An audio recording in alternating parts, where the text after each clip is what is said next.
Oh, hello, readers. I'm CJ Bernstein, and I'm wearing a fancy shirt.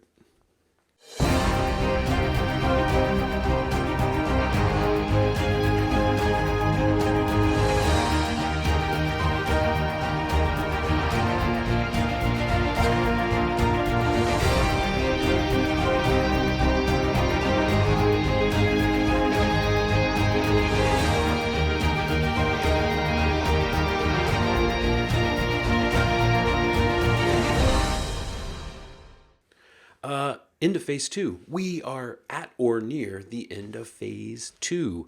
Um, the midway point of the Monarch Papers. It's crazy. So I wanted to spend this entire vlog talking about phase two. Uh, Specifically, a conversation I had with one of the recruits named Robert, a beloved mountaineer. Uh, he was interested in how I call the Monarch Papers sort of or describe it as kind of a choose your own adventure on steroids, and about how the choices you make define. I just like my voice tremble. You define things. Um, and how you define the choices, you interact with characters and change the structure. And he said he's enjoying it, but never really felt like the choices you make are shifting what happens in the story. And so I had questions about that. And I thought that was an awesome question. And I wanted to wait until the end of phase two to address it because I wanted to give you some examples, but I didn't want to spoil anything for you. So, how this works is, and I don't want to blow my own horn, or do I? About how this all happens, but I think some people are reticent to believe. It's this dark on the side of my face. Do I need to lighten that up? I want you to see me. Is that okay? Is that all right? I think some people want to assume that this is a little more on rails because the truth is that is kind of unbelievable. That it is infinitely more complex, and the idea that you are faced with a decision and that you maybe have three choices, and I have those three choices outlined. That's not how it works. How it works is that I have an idea about where the story is going to go, but I leave open doors for you guys to explore and hope you'll come back to the room that I designed for you. Ooh, I'm just coming up with this as I'm talking. But, ooh, is that better? Yeah. Oh, I'm so white. Um, but if you don't come back to the room, and hold on, jeez, holy crap. Hold on, I gotta focus this on me. Don't, there, better. Someday I will get this right. Um, and so if you don't come back to the room I designed for you, I don't often push you back unless there's something really cool I want you to see. I just start building the room you're in. It is crazy complex and difficult, and sometimes I'll try to find. I hope I'm not into the microphone.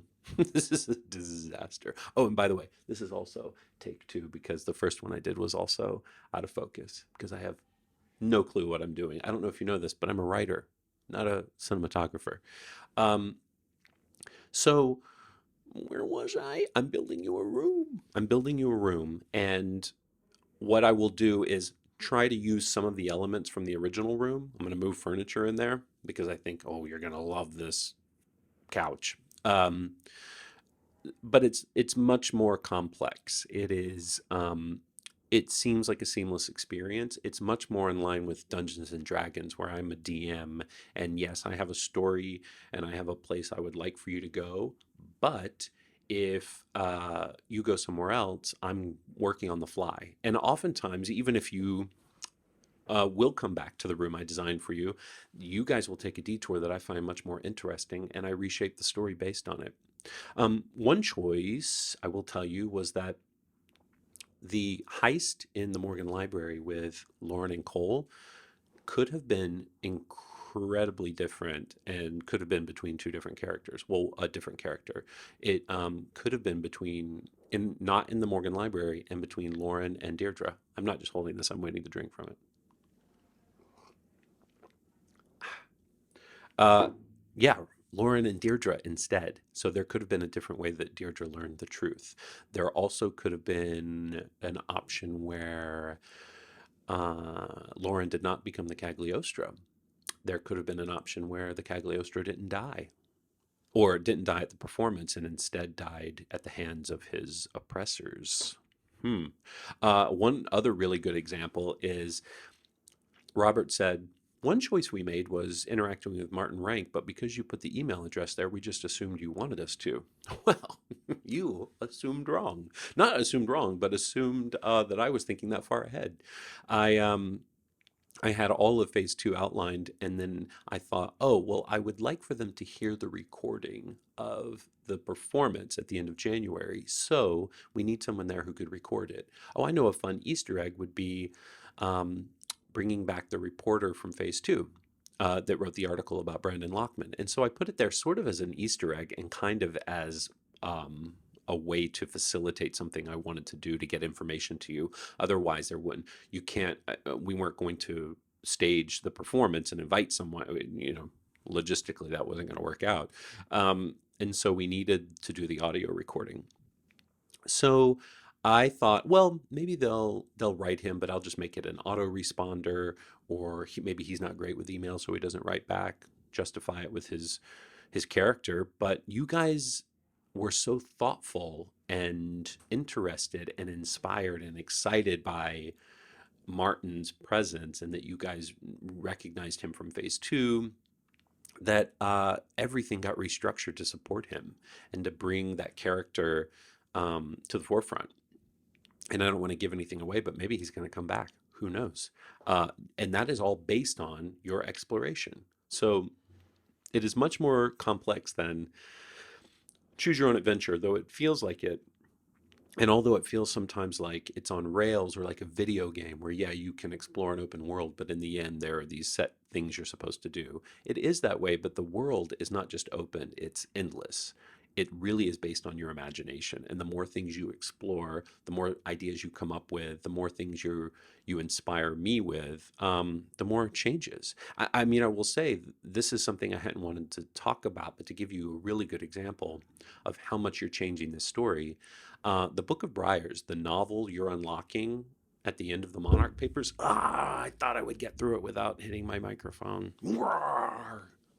Um, that book is done, but I haven't gone back to it in a few months. I haven't sent it through the editorial process, and I haven't sent it to beta readers because based on what you guys have done in the Monarch Papers, there are some things in that book that are going to change pretty drastically because they hinge on what happened in the Monarch Papers. Um, when I first outlined this, the Monarch Papers was going to be sort of more supplemental, a hint at a future story, but it has become a full fledged prequel. And so there are decisions, there are events in the Book of Briars that will have to change and be amended because of what has changed in the Monarch Papers, based on your choices, your exploration, and my shaping of those ideas into a new story. It's crazy. Whenever I say, I'm not exaggerating when I say we're building this together. I could finish this on my own, but it would be half of what it is because you guys have come up with incredible ideas. When I talk about immersion and how important it is to me, I don't want you to feel like you are choosing between door one or door two, unless I want you to make a really hard decision that you have to pick one that's narratively relevant. Um, but by and large, I want it to feel like, oh, that was wow. All the choices we make and things we explored, there are all these cool things about it. But I don't, it's a story that you're experiencing and living that should be feel really close to the real world, but with magic. And, uh, and it's very complex. It's very hard. It's exhausting. I'm sick a lot. um, and if I did this again, I will do this again. It would have to be with a support team. I mean, I will say I have a support team. I have an incredible group of people. Simon and Johnny in the UK, who I'm going to talk about a little more in a second. My artist, Sarah Kippen, I now have an intern, Devin, who is incredible and a great writer and has some really cool ideas. But this all hinges on me because nobody knows this world like I do. And in the future, I would like to have someone help man the day to day process of this in a way that I can't let anyone do right now because I don't have time to purge and share this information. Um, yeah, but oh, okay. So that, no, we talked about that. Beautiful ending. I want to talk about Simon. Simon is in the UK, a good friend of mine, a business partner. He and his husband are going to be intrinsically involved with Ackerley Green now and in the future. And I just want to make sure this hasn't stopped recording. It hasn't. Uh, Simon is an amazing composer and songwriter. He's written musicals. He wrote music for the Brandon Lockman fragment. He has written music for the Monarch Papers throughout, and he helped produce. Well, he produced the Cagliostro performance. Um, I wrote the script for it. He did everything else. Well, I may have played a small part in it, but he did absolutely everything else from the narration, the production, the sound effects. I mean, it was nuts. It was incredible. And so I'm going to do a vlog in a couple of weeks that's just Simon and I breaking down. I'm going to sort of like Q&A him and break down that entire performance so that you guys can see a little bit of behind the scenes of how it all came together. I thought that would be sort of fun. So yeah, I think that's it for the week. Is there anything? Oh, no, there's one more thing to talk about. Last week I posted on the forum about a wiki and whether or not I should host a wiki on the forum, which I was reticent about because it's a little close to InWorld, or if I should do it, just have someone host it on a hosted site, and there might be ads, but whatever, it will be part of a bigger fandom, like fandom, and could maybe reach out to some new players who are like us. Super cool, super cool. And so that's what I did. So if you go to magic.wikia.com, that's magic.wikia.com, it's there. There's literally nothing on it but the chrono compass. Oh, did I just mention the chrono compass? Huh. Now you have a name for it. That's all that's there. And it's there for you guys to build. I will do some of the heavy lifting, but I will need a lot of help from you guys. So it's ready though, and we can start filling that in with characters and locations and plots and objects and blah, blah, blah, blah, blah, and start building that and using it. I think it could be a really good resource. So yeah, that's it for the week. I'm listening to some really cool music. My new favorite group is called Dance with the Dead, and it's like John Carpenter meets Tangerine Dream meets the theme to Stranger Things with a dash of death metal. It's everything I love. You should listen to it and know that all of Phase 3 is going to be written as that, with that as the soundtrack in my mind. That's all I've been listening to for the past couple of weeks. Yeah, check it out. They're amazing. But yeah, I hope you have a wonderful week. And Frankenstein's back there. I hope you have a wonderful week, and I will talk to you soon. Bye. I'm still recording here. I must stop recording. I must stop it.